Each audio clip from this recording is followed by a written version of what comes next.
Olá, povo de Deus! Estamos iniciando a live Apocalipse, o mapa do futuro que já começou. E esta noite nós vamos falar sobre os marcos proféticos em Mateus capítulo 24 e no Apocalipse. É preciso que nós entendamos estes marcos proféticos para que possamos nos entender a maneira como se dá a história profética. Seja bem-vindo, Eduardo. Nós estamos iniciando o Apocalipse nesta noite e nós vamos falar dos marcos proféticos. Eu entendo que nós já em outras lives falamos que existe um sequenciamento cronológico nas profecias. Muitos estudiosos não gostam de ver as profecias em uma cronologia.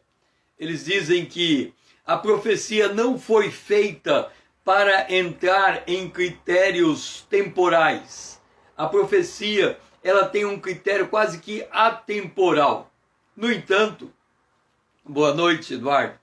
No entanto, quando se trata da palavra de Deus, Deus está falando com o homem. Seja bem-vinda, Vanessa. Deus está falando com o homem. E quando ele fala com o homem, ele fala também em espaços temporais. Ele fala em espaços,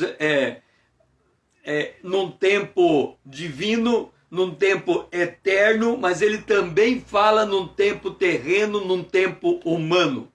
E as profecias, elas carregam seja bem-vinda, Maria, a profecia, ela carrega essa carga temporal. E hoje nós vamos entender a carga temporal, porque se nós não entendermos os marcos temporais, nós não vamos saber em que momento da história profética nos encontramos. Tudo bem, Maria? Veja bem, eu estou aqui com um livro de teologia sistemática. Se eu abrir o livro de teologia sistemática, eu vou pegar aqui as grandes divisões da teologia sistemática. O teísmo, a bibliologia, a teologia, a angeologia, a antropologia, a soteriologia,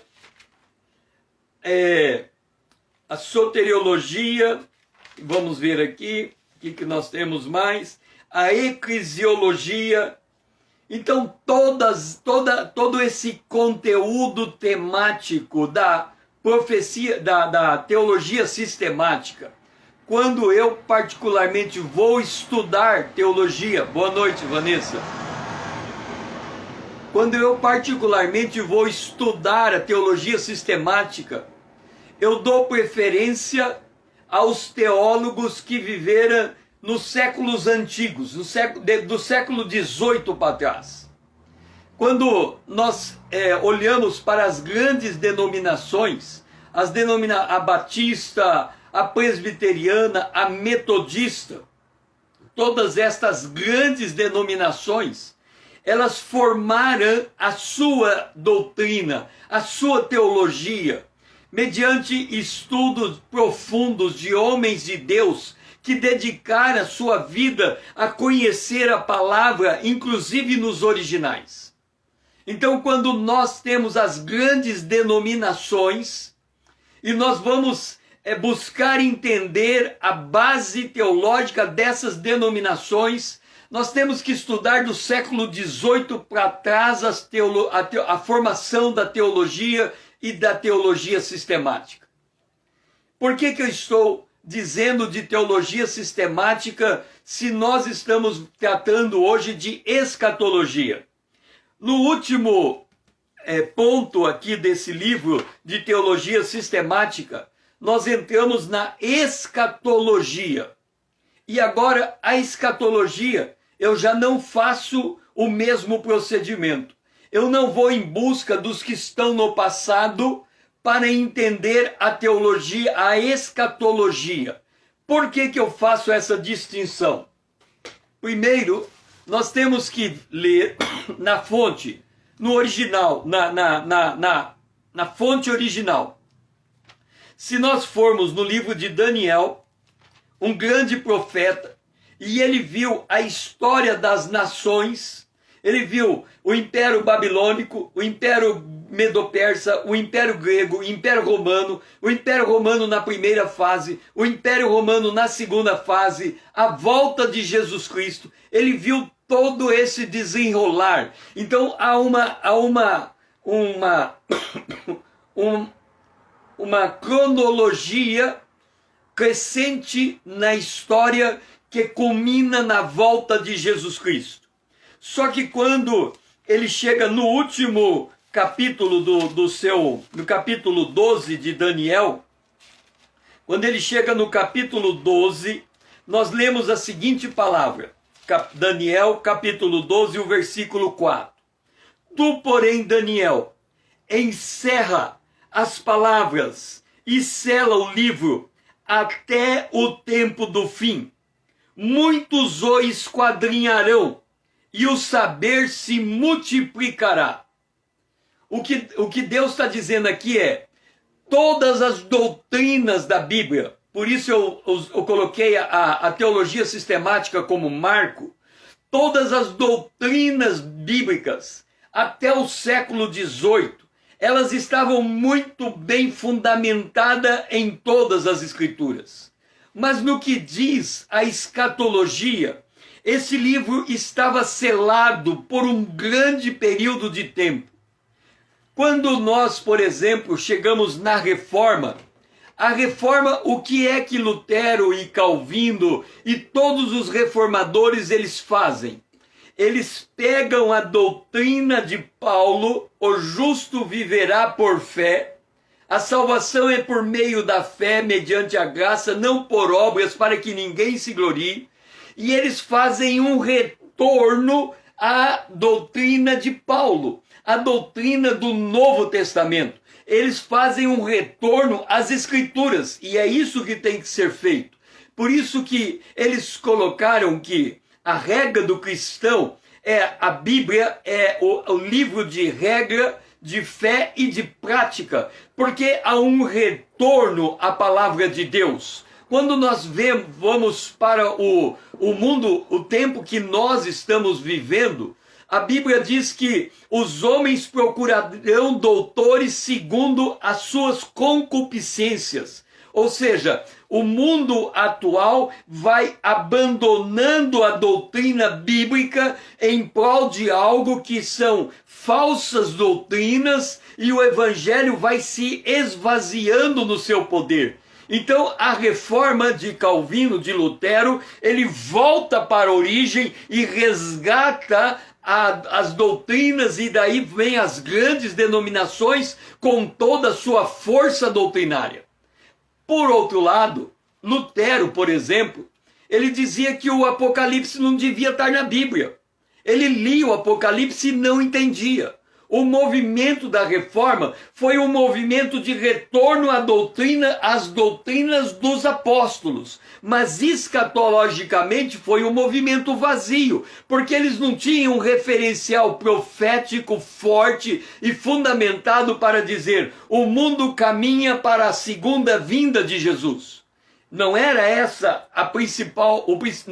o principal objetivo das profecias.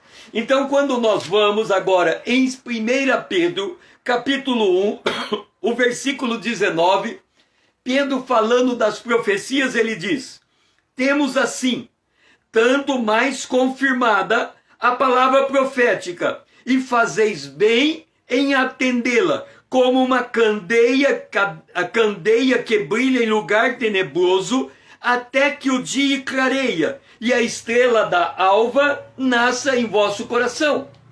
Então, para Daniel, a profecia estava selada. Seja bem-vinda, Luana. Para Daniel, as profecias estavam seladas. Para Pedro, as profecias seriam abertas à medida que o tempo iria avançar, até se tornar dia perfeito, até você enxergar perfeitamente. Então, vamos olhando para aquilo que se tornou um senso comum da escatologia, como é que nós entendemos as profecias hoje? E eu concordo com essa visão. A visão é esta. Aqui temos a linha da história, ok? Aqui temos a eternidade passada. Aqui temos a eternidade futura. Aqui temos a crucificação de Jesus Cristo. Eu creio que nós concordamos nesses eventos proféticos. Há uma eternidade passada onde nada havia, Deus criou do nada os céus e a terra. Depois há a cruz, quando chega a plenitude da história e Jesus Cristo morre. Depois temos o arrebatamento da igreja. Então aqui nós temos o arrebatamento da igreja. Depois nós temos a volta de Jesus. Nós temos a volta visível de Jesus. Depois nós temos um período que nós chamamos de milênio. E depois nós temos a eternidade passada, a eternidade futura. Então, basicamente, aqueles que adotam esta visão, porque tem teólogos que não adotam essa visão, tem teólogos que falam que o milênio não é amilenista, eles negam o milênio. Então, não estou falando destes. Tem teólogos que dizem que o arrebatamento vai se dar no meio da tribulação. Eu também não estou falando destes. Eu estou dizendo a linha teológica que diz: há uma eternidade passada, há a crucificação de Jesus, há o arrebatamento da igreja, há a volta visível de Jesus Cristo, há o milênio e há uma eternidade futura. Ponto. Então, com isso, nós conseguimos entender os tempos proféticos. E esse período aqui é chamado período da graça, ou o período, a dispensação da igreja. Entenda, muitos teólogos adotam a linha que eu estou apresentando a vocês, não há nenhuma novidade nela. Existem teólogos que discordam, não vou entrar no mérito deles. A visão que eu tenho das Escrituras, baseada naquilo que eu posso entender dos textos bíblicos, os grandes marcos proféticos são estes: a crucificação de Jesus, o tempo da igreja, o arrebatamento da igreja.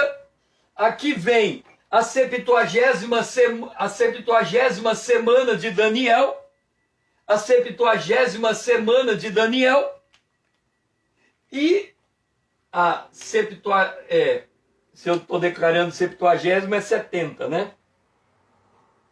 Aqui nós temos a 70ª semana de Daniel,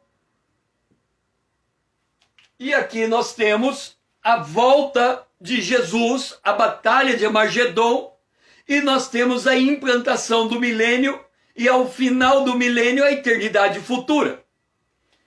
Agora, eu chamo que as pessoas, quando vão ensinar escatologia, elas são pegas no contrapé.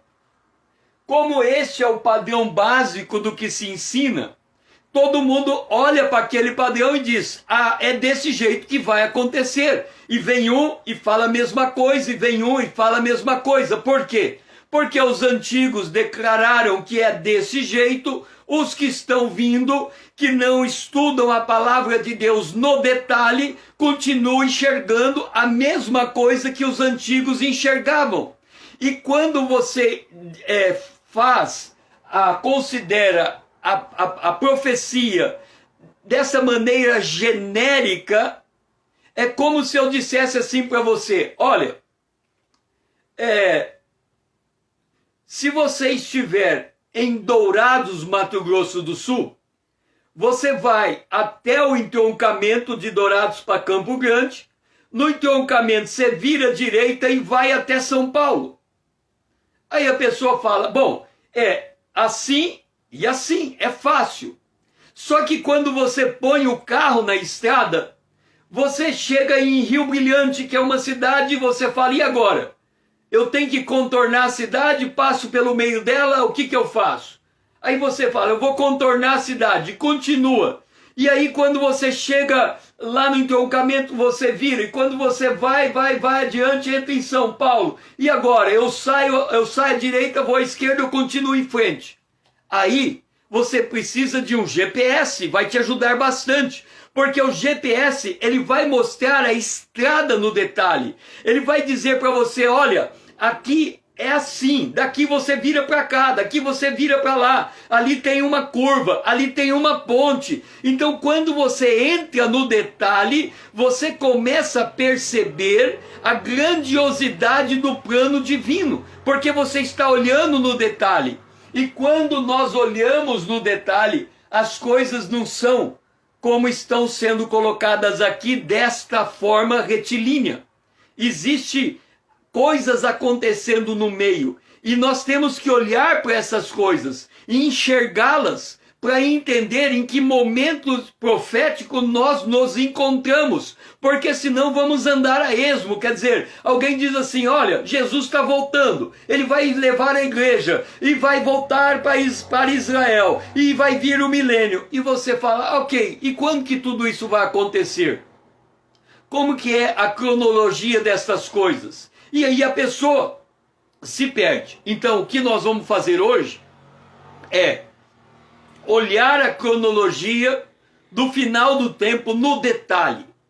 E quando nós olhamos no detalhe, nós nos surpreendemos com o tempo em que nós estamos vivendo e com as coisas que estão acontecendo e o seu desenrolar profético, como ele vai se dar. Então vamos começar de novo os eventos proféticos. Bom, aqui nós temos a linha da história. Como eu disse, no começo tudo parece similar. Aqui nós temos a eternidade passada e aqui nós temos a eternidade futura. E nós temos esse meio do tempo. E agora nós vamos entender esse meio do tempo. Todos nós sabemos que Jesus veio. Este é o Cordeiro de Deus que havia de vir. Ele foi anunciado, por exemplo, por João Batista. João Batista diz, eis o Cordeiro de Deus que tira o pecado do mundo. O Cordeiro de Deus veio. O Antigo Testamento, todos eram salvos pela esperança da vinda do Cordeiro. Eles criam no Cordeiro que havia de vir. Depois que o Cordeiro veio, nós cremos na obra que o Cordeiro realizou. Nós cremos na morte e ressurreição do Cordeiro. Então o Cordeiro é o ponto central da história. Ele divide a história do mundo em antes de Cristo e depois de Cristo. Antes de Cristo você cria no Cordeiro que estava vindo. Depois de Cristo você crê no Cordeiro que veio. Ok? Até aí todos nós concordamos. Depois nós temos em algum momento da história o arrebatamento da igreja. O arrebatamento da igreja, o apóstolo Paulo fala dele em 1 Tessalonicenses, no capítulo de número 4. Mas ele também fala em 1 Coríntios, no capítulo de número 15. E vamos ler 1 Coríntios, no capítulo de número 15. O apóstolo Paulo diz assim, eis que vos digo um mistério.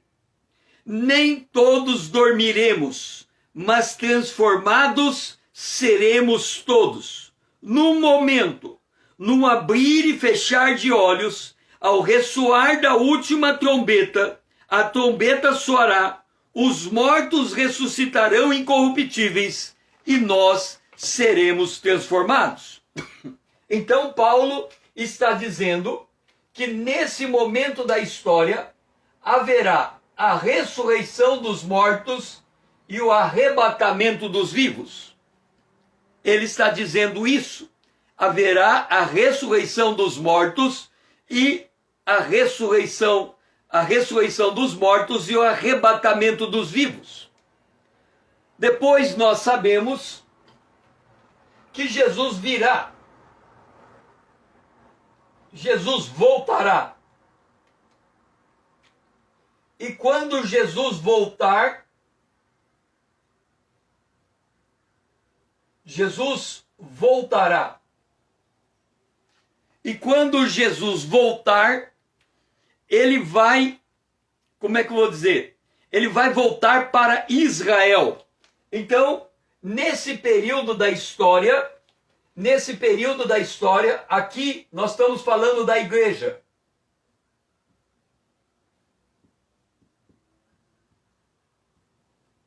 A igreja vai ser ressuscitada e vai ser arrebatada. E depois terá um período da história que a história vai voltar para Israel. E Israel se converterá a Jesus Cristo. Israel se converterá a Jesus Cristo. Agora note uma coisa. Quando nós falamos da igreja, nós estamos falando da esposa.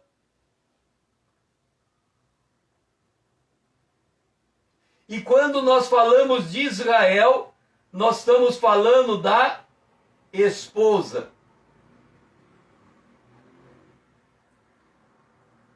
A igreja ainda não é a esposa. A igreja é, por enquanto, a noiva. Mas ela será a esposa. Agora, de quem a igreja será esposa? A igreja será esposa do Cordeiro.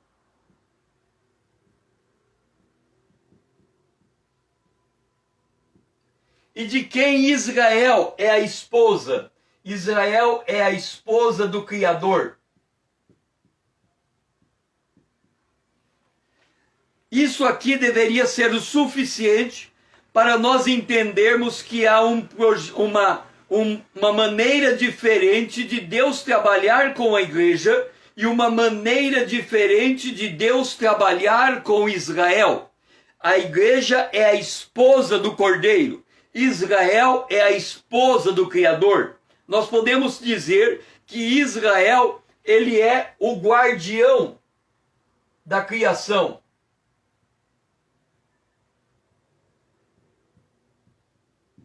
Guardião da criação.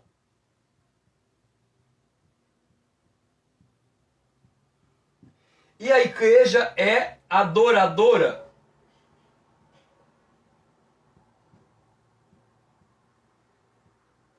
De Deus.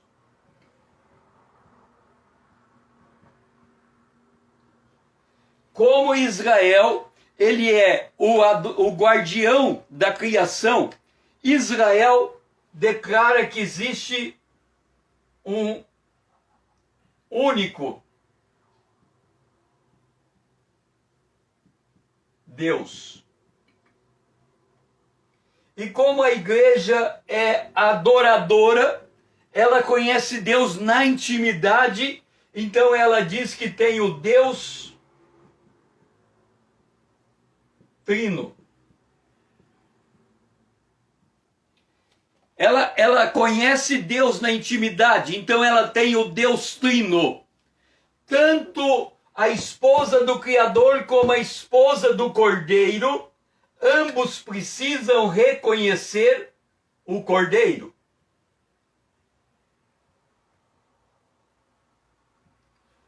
Lembra que no Antigo Testamento eles criam no Cordeiro que estavam por vir. No Novo Testamento eles creem no Cordeiro que veio. voltando agora para Israel, eles criam no cordeiro. Então, os amigos do noivo, lembra quando João Batista fala de Jesus? Ele diz que ele é amigo do noivo. Por que ele é amigo do noivo? Porque ele é a esposa do Criador. Então ele é amigo do noivo, que é o cordeiro, o noivo da igreja. A igreja vai se casar com o noivo, que é Cristo. Agora, o problema de Israel, na época que Jesus veio, é que eles não reconheceram o Messias. Então eles rejeitaram o cordeiro que os antigos criam. O mesmo cordeiro que Abraão cria, que Moisés cria, que Davi cria, que Salomão cria. Quando chegou nos fariseus, eles não creram e mataram o cordeiro, mataram o príncipe da vida. E aí eles rejeitam a Deus. E no final dos tempos eles vão aceitar o cordeiro. Mas, e aqui está o detalhe, é que se eles aceitarem o cordeiro, depois do arrebatamento da igreja, eles não se tornam o corpo de Cristo. Porque o corpo de Cristo é a igreja formada por judeus e por gentios. De judeus e gentios, Deus fez um novo homem. O apóstolo Paulo ensina isso em sua carta. O apóstolo Paulo ensina isso em sua carta aos Efésios, capítulo 2. Ele fala que Deus pegou o cordeiro, pegou os gentios e pegou os judeus, derrubou a parede de separação que havia entre eles e formou dos dois, dos gentios e dos judeus, um novo homem. E este novo homem, que ele nasce com a igreja judaica convertida a Cristo, e ele ao longo do tempo ele passa a ter uma primazia de gentios, e os judeus se tornam minoritários, e agora nesse fim de tempo, em que os judeus voltam para a sua terra, nós estamos caminhando para um tempo em que os judeus, uma parte deles, estão se convertendo a Jesus em grande número, mas outra parte estão preparados para a vinda do Messias depois que a igreja for arrebatada. Então, esta é a visão macro que nós temos das coisas. Agora, vamos apagar aqui. Já identificamos quem é Israel, quem é a igreja, qual a relação entre eles. E vamos voltar aqui. Quando nós temos a cruz e o arrebatamento, existe um tempo aqui no meio. Existe um tempo, um marco temporal aqui. Esse marco temporal é 1948. O que acontece em 1948? Israel se torna nação. Israel se torna nação. Isso em 1948, portanto, antes do arrebatamento da igreja. Depois que a igreja for arrebatada, nós temos um outro marco temporal aqui. Este marco temporal, ele é o selo de número 6. Por que ele é o selo de número 6? Porque quando é aberto o selo de número 6, quando é aberto o selo de número 6, o sol fica negro e a lua fica vermelha. Eu vou pôr sangue, ela fica em forma de sangue. Então nós temos dois marcos temporais. Um marco temporal, 1948, que é antes do arrebatamento, e um marco temporal depois do arrebatamento, que é o sexto selo.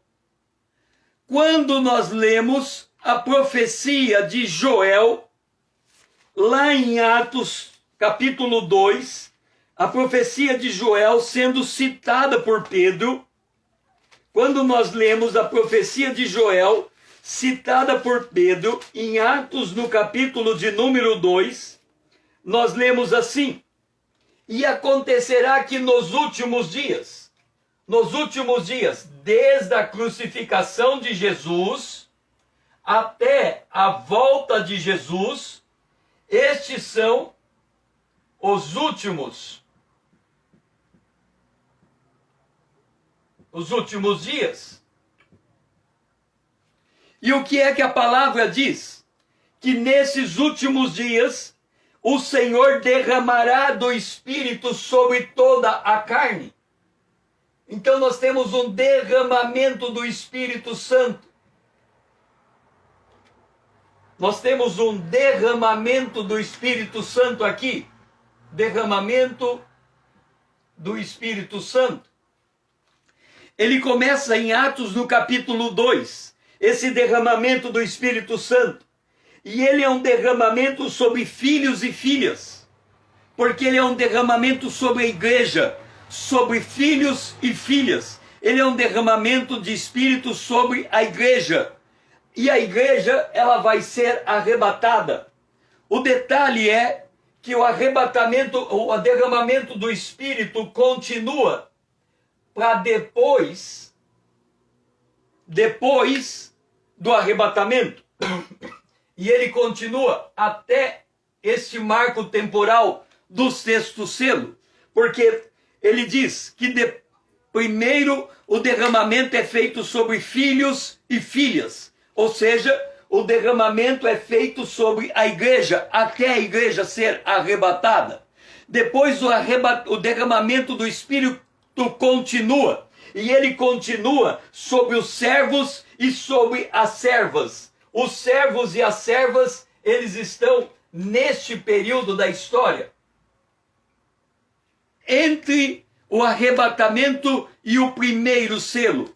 Este é o período da história. E quando nós olhamos esse período da história, é um período que começa pelo arrebatamento e termina na abertura do sexto selo. Como é que nós sabemos disso? Nesse período, quando nós olhamos para o quinto selo,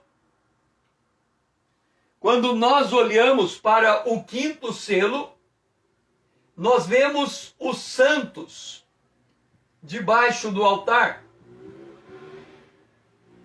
E os santos estão sendo mortos nesse período da história. No período da história que é entre o arrebatamento e o sexto selo. E a história de Israel, ela começa depois do sexto selo. Porque depois do sexto selo, 144 mil judeus são marcados.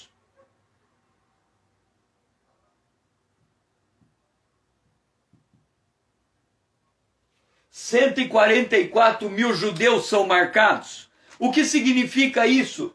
Significa que a história da crucificação até a segunda vinda visível de Jesus, ela é dividida nesses períodos de tempo.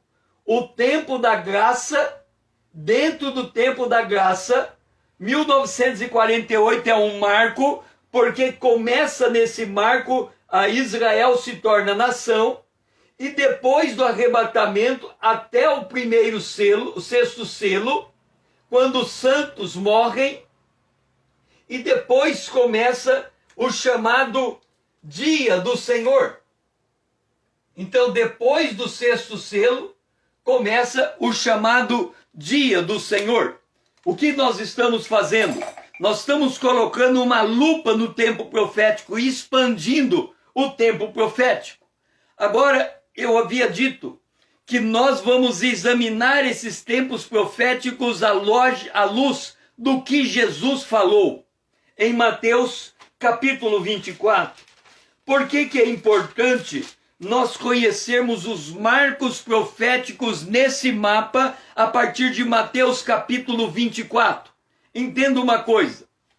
Há uma expectativa na igreja que existe hoje de que antes do arrebatamento haverá um grande avivamento, porque é necessário que o evangelho seja pregado a todos os povos, então virá o fim. Hoje nós temos em torno de 1 bilhão de cristãos nominalmente declarados, mas nós temos uma população de 6 bilhões de pessoas. Então, em tese, faltaria 7 bilhões de pessoas, faltariam 6 bilhões de pessoas para ser alcançado. Então, baseado nessa perspectiva, as pessoas dizem: nós estamos esperando um grande avivamento, porque quando esse avivamento chegar, significa que Jesus voltará. Não vai acontecer desse jeito. Por que não vai acontecer desse jeito? Porque Paulo diz que antes da manifestação do anticristo virá uma grande apostasia.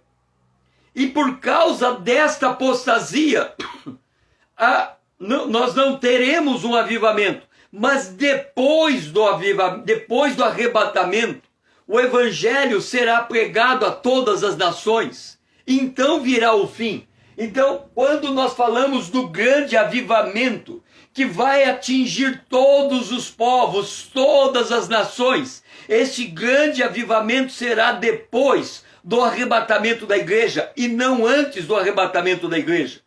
Vamos trabalhar esses marcos temporais. Então Jesus começa a dizer,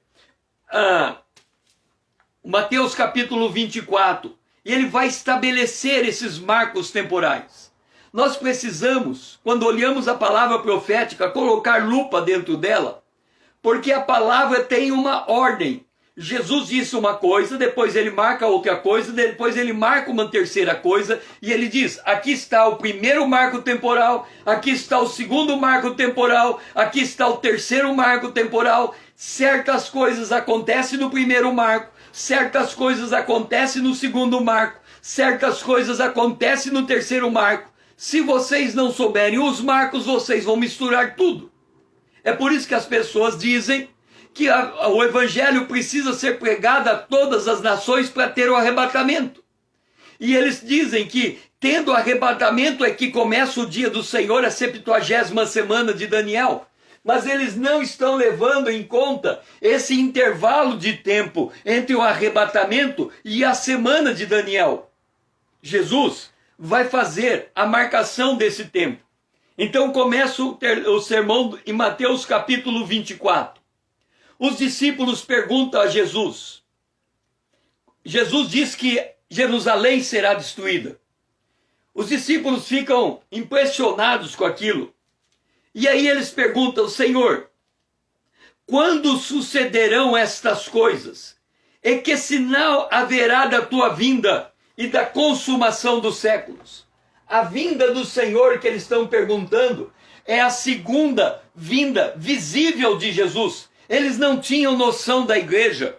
Então eles estavam perguntando para Jesus quando é que Jesus voltaria a segunda vez para restaurar o reino de Davi e implantar o governo milenar.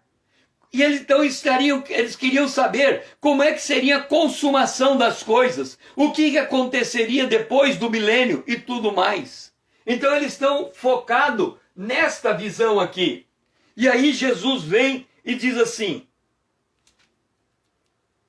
vede que ninguém vos engane, porque muitos virão em meu nome e vão dizer: eu sou o Cristo, e enganarão a muitos. E ouvireis falar de guerras e rumores de guerras. Vede, não assusteis, porque é necessário acontecer, mas ainda não é o fim. Aqui está a primeira marcação temporal de Jesus. Ele diz assim, eu vou apagar esse aqui embaixo para poder escrever aqui embaixo. Nós temos ali dois marcos temporais, vão continuar marcados, mas Jesus está dizendo que haverá um tempo em que havereis falar de guerras e rumores de guerra. E ele chama esse tempo de ainda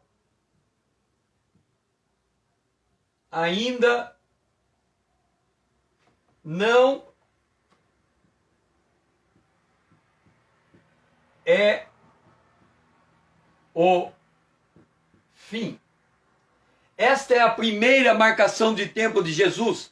Ainda não é o fim. Este ainda não é o fim. É um tempo que vai da cruz até a ressurreição de Jesus. Aliás, da cruz de Jesus até o arrebatamento da igreja. Esse é o tempo que Jesus disse ainda não é o fim.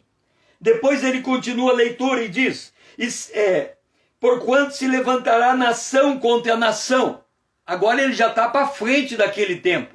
O tempo que ainda não é o fim, ele está falando antes do arrebatamento. E agora ele vai falar o que vai acontecer depois do arrebatamento.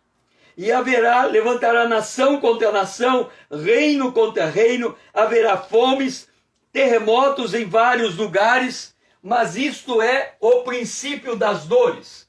Então, este marco temporal, que vai no sétimo selo, como nós colocamos, no sexto selo,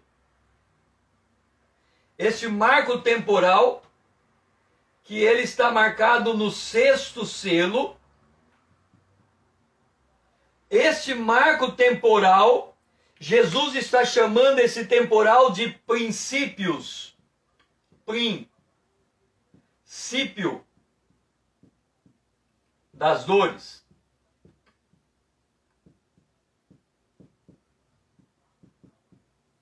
Observa um detalhe. Nós estamos falando, muitos estão dizendo que o momento em que nós estamos vivendo, em que há terremotos, em que há, como ele colocou aqui, terremotos em vários lugares, e que está aumentando de intensidade, já demonstra que estamos no princípio das dores. Mas não. O princípio das dores começa de fato no momento em que a igreja for arrebatada. E ele vai durar até a abertura do sexto selo. Este é o princípio das dores.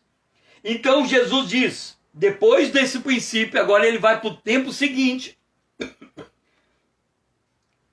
E aliás, ele vai falar do princípio das dores. Nesse tempo, então ele está falando nesse tempo aqui, nesse espaço de tempo entre o arrebatamento da igreja e a abertura do sexto selo. Olha o que ele descreve nesse tempo. Nesse tempo, muitos hão de se escandalizar, trair e odiar uns aos outros, e levantarão muitos falsos profetas e enganarão a muitos. E por se multiplicar a iniquidade, o amor se esfriará de quase todos. Note, ele está falando do princípio das dores. É naquele tempo que ele está dizendo que a iniquidade vai se multiplicar e o amor vai se esfriar. Então ele não está falando necessariamente do tempo em que estamos vivendo. Ele está falando do tempo depois do arrebatamento da igreja, aonde isso vai se intensificar de maneira colossal, absurda. Ele está dizendo então desse tempo. E ele diz, nesse tempo será pregado esse evangelho do reino por todo o mundo, para testemunho de todas as nações. Então, ele disse, virá o fim. Agora sim, ele chega na 70ª semana de Daniel. Então, quais são as 3 marcações de tempos feitas por Jesus? Primeiro, ainda não é o fim. Segundo, princípio das dores. Terceiro, então virá o fim. O que Jesus diz que acontece agora, nesse tempo? Ainda não é o fim. Ele diz que haverá guerras e rumores de guerras. Observe que se nós olharmos para a cruz, até o arrebatamento da igreja, o arrebatamento ainda não aconteceu. Então nós olhamos do ponto histórico que nós estamos para trás, o que é que nós encontramos? No mínimo de guerras, a Segunda Guerra Mundial, a Primeira Guerra Mundial. Agora, observa que a Segunda Guerra Mundial, ou a Primeira Guerra Mundial, foi uma guerra dos aliados contra a Alemanha e Japão, mas não foram todas as nações contra todas as nações. É um grupo de nação contra outro grupo de nação. A mesma coisa foi a Primeira Guerra Mundial. Por exemplo, me parece, eu não tenho certeza, mas me parece que o Brasil não foi bombardeado. Os países da região aqui, da América do Sul, da América Latina, provavelmente não participaram, não enviaram soldados à guerra afora o Brasil. Então, por isso que Jesus disse que antes do arrebatamento, a lógica é guerras e rumores de guerra. Um grupo de nação contra um grupo de nação, um grupo de nação. Por exemplo, nós hoje, o Brasil está em paz, mas quantas nações estão em guerra? Então essa é a diferença. Nesse tempo é guerras e rumores de guerra. No entanto, depois que o arrebatamento acontecer, aí será diferente. Será nação contra nação. Nação contra nação. Reino contra reino. Não haverá paz. Haverá confusão. Um odiará o outro. Haverá uma grande perseguição. Se nós voltarmos lá para o Apocalipse, no capítulo 6, fala dos 4 cavaleiros. Fala do cavaleiro branco que veio para vencer. Trata da figura da besta. Fala do cavaleiro amarelo, cavaleiro vermelho, cavaleiro preto. Fala o 4º cavaleiro é o anjo da morte. Fala desse período, nesse curto espaço de tempo, o princípio das dores, vai morrer 1/4 da população mundial. Nesse período, se nós lermos o selo de número 5, fala dos santos que estão morrendo, e a Bíblia e ali está dito a eles que eles vão continuar debaixo do altar até o último santo ser morto. Mas no 6º selo, nós encontramos eles ressurretos, porque lá no 5º selo, eles estão recebendo vestes que só serão dadas a eles, ou colocadas sobre eles, quando eles forem arrebatados.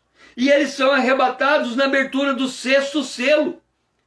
O que significa isso? Significa que o número tinha completado. Então, quando Jesus está falando do princípio de dores, de guerra, aqui, ele está falando de guerra. Esse é um período de guerra. Mas esse é um período nem sei como, é nação contra nação, é reino contra reino. É disso que ele está falando. Nação contra nação e reino contra reino. Nação contra nação e reino contra reino. É completamente diferente a situação de um lado para a situação de outro. Entenda uma coisa. Nós temos alguns momentos históricos dentro do Brasil que nos dá uma dimensão do que será depois do arrebatamento. Eu não sei se vocês se lembram, me parece que na Bahia houve a greve da polícia. E a polícia ficou um bom tempo em greve. O número de assaltos pulou para a estratosfera. Tiveram que mandar ajuda federal até que a polícia voltasse a estar nas ruas. Hoje, quando a polícia entra em greve em qualquer estado da nação, o caos imediatamente vai à tona. O que significa isso? Que nós já estamos vivendo num mundo em que o endurecimento do homem contra Deus vai se manifestando. Mas por que vai se manifestando? Por que nós estamos nesse tempo? Por que nesse tempo antes do arrebatamento não é tempo de avivamento, é tempo de apostasia? Por causa deste primeiro desse primeiro sinal, 1948. 1948. Por que que esse momento ele é importante? Porque quando Paulo fala do tempo do fim, e ele está falando do tempo antes da tribulação, antes do arrebatamento, ele vai falar, o apóstolo Paulo a Timóteo, no capítulo de número 4, capítulo 4, 1 Timóteo 4:1, ele fala: o Espírito afirma que expressamente que nos últimos tempos alguns apostatarão da fé. Esse é o marco, 1948. Quando Paulo fala desse tempo de novo, em 2 Timóteo capítulo 3, ele fala: sabe, porém, isso, nos últimos dias sobrevirão tempos difíceis, os homens serão egoístas. E se nós voltarmos para Mateus capítulo 24, em Mateus capítulo 24, verso 37, Jesus diz que os últimos dias serão como os dias de Noé. Em Lucas capítulo 17, 28, ele fala que nos últimos dias serão como os dias de Ló. Então, o que está acontecendo desde 1948 e vai continuar até o arrebatamento da igreja? Os homens muitos da igreja se apostatarão da fé por darem ouvido a espíritos demoníacos. Lembra que Paulo dizia que se viesse um outro, ele pregasse um outro evangelho, tinha que ser anátema? E que se mesmo um anjo do céu viesse e pregasse um outro evangelho, deveríamos ser anátema. E agora, nesses últimos dias, as pessoas estão dando ouvido a doutrinas de demônios. E por que elas estão dando ouvido a doutrinas de demônios? Porque elas estão atrás de... o apóstolo Paulo, falando na carta aos Efésios, no capítulo de número 4, ele diz assim: para que não sejamos meninos agitados de um lado para o outro, levados ao redor por toda sorte de vento de doutrina, pela artimanha de homens, pelas astúcias que induzem a erro.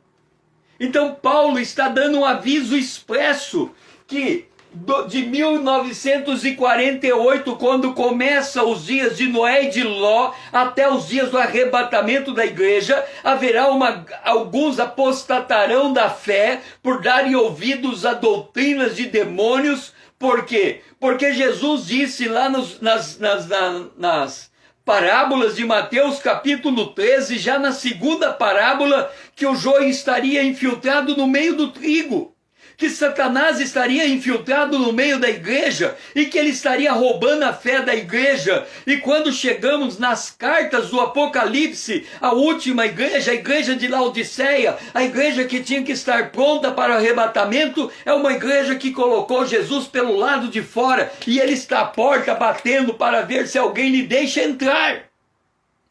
E a promessa da igreja do arrebatamento está em Apocalipse, no capítulo 3, e aí nós vamos entender esse princípio das dores. Os princípios das dores no Apocalipse, nós encontramos no capítulo de número 3, o versículo de número 10. Leia a promessa, ouça a promessa. Porque, ele falando a igreja de Laodiceia, a penúltima igreja e não a última, ele disse: porque guardasse a palavra da minha perseverança, também eu guardarei.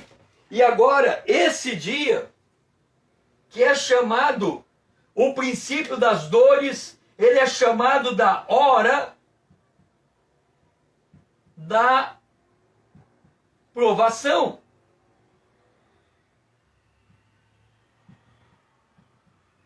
Este é o nome desse dia. O princípio das dores citado por Jesus é o mesmo chamado hora da provação citada nesse texto. Isso nós vamos para o capítulo 7, o versículo de número, para o capítulo de número 7, o versículo de número 14, esse dia também é chamado, João, ele olha no capítulo 7, antes da abertura do 7º selo, depois da abertura do 6º selo, depois do dia que o sol fica negro e a lua vermelha, ele chama esse dia de grande tribulação. Eles vieram da grande tribulação.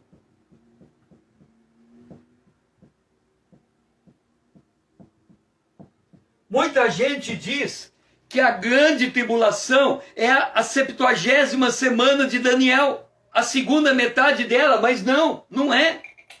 Porque a segunda metade da 70ª semana de Daniel, a primeira metade, ela é muito depois.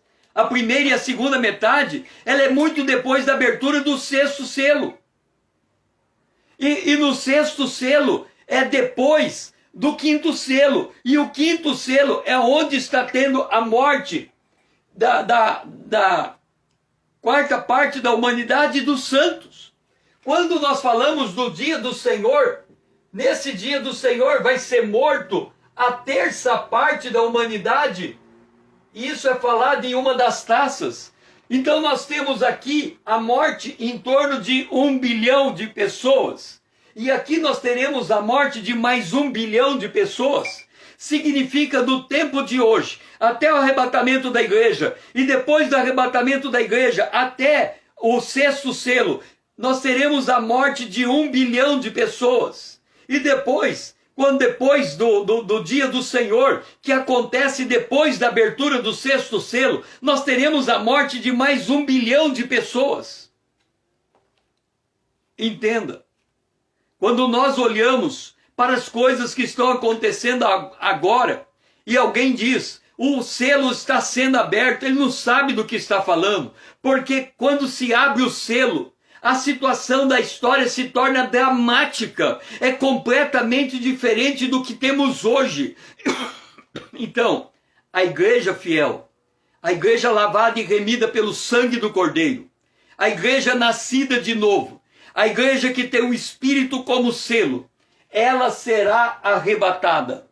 Só que, entre o momento do arrebatamento em 1948, esta igreja está cruzando pelos dias de Noé e de Ló. Lembra de uma coisa, quando Noé fez a arca, ninguém acreditava que Jesus que o dilúvio viria. E hoje, muitos creem que a promessa da vinda de Jesus está demorando demais. Eles estão criando falsas expectativas. E uma das falsas expectativas é, fica tranquilo, porque antes de Jesus voltar vai ter um grande avivamento. O evangelho vai ter que ser pregado a todas as nações. E as pessoas estão olhando para em torno de 6 bilhões de pessoas que ainda não aceitaram a Cristo, e ela diz, não, Jesus vai demorar para voltar, tem a internet, tem tudo isso, mas ainda vai demorar, e a pessoa fica naquela expectativa de que vai demorar. Eu digo, a volta de Jesus para a igreja foi marcada nos dias do apóstolo Paulo. Ele dizia, nós seremos arrebatados, e ele não foi. E cada geração depois dele disse a mesma coisa. Nós seremos arrebatados, e não foram. Mas nós podemos ser, de fato, a geração que vai ser arrebatada, porque uma hora vai ser. E nós temos que considerar o marco temporal 1948, Israel como nação. Significa que a qualquer instante a igreja pode sair, porque Israel já está no lugar. Significa que não vai haver grande avivamento antes do arrebatamento. Significa que depois do arrebatamento haverá um grande avivamento, porque Jesus disse que é no princípio das dores que o evangelho será pregado para todas as nações. E naquele momento, no chamado princípio das dores, hora da aprovação, grande tribulação, 1/4 da humanidade vai morrer, mas também vai morrer o último santo, aqueles que estão debaixo do altar, no 5º selo. É dito a eles, quando o último morrer, todos serão ressuscitados. E no 6º selo, depois da abertura do 6º selo, quando o sol se torna negro, a lua vermelha, eles são ressuscitados, terminando o martírio dos santos da grande tribulação que vem depois do arrebatamento da igreja.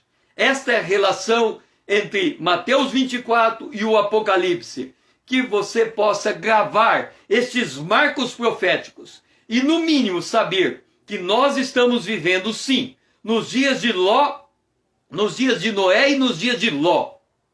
Nós estamos vivendo, sim, no dia em que muitos da igreja estão se apostatando da fé. Nós estamos vivendo no dia que muitos estão correndo atrás de toda sorte de vento e de doutrina. Nós estamos vivendo num tempo em que muitos estão dentro da igreja batizados nas águas, mas são crentes nominais. Nós estamos vivendo num tempo em que grande parte das igrejas colocou Jesus para o lado de fora. Nós estamos vivendo num tempo em que a penúltima igreja, a igreja de Filadélfia, é a igreja de pouca força, que tem a palavra da promessa de que será arrebatada. Nós estamos vivendo em um momento que devemos estar atentos para a palavra profética, e estamos vivendo em um momento em que nós devemos estar nos posicionando diante de Deus, preparados para subir. Se temos o selo, que é o Espírito Santo, estamos selados para a nossa redenção. Fica na paz do Senhor. Que você possa ser abençoado e entender os marcos proféticos, e que você possa fazer essa mensagem avançar para muitos, para que possam conhecer o detalhamento da palavra profética e reconhecer o momento profético em que está vivendo. Eu louvo a Deus por sua vida, por você ter estado aqui junto comigo, e amanhã às 20 horas nós vamos tratar, deixe-me ver, sobre a grande tribulação. Este momento histórico, este momento que Jesus faz referência, este momento que é o momento que começa com o arrebatamento da igreja e termina com a abertura do 6º selo. Então nós vamos falar amanhã sobre o princípio das dores, a hora da aprovação, a grande tribulação. Que o Senhor seja louvado e te abençoe nesse final de noite.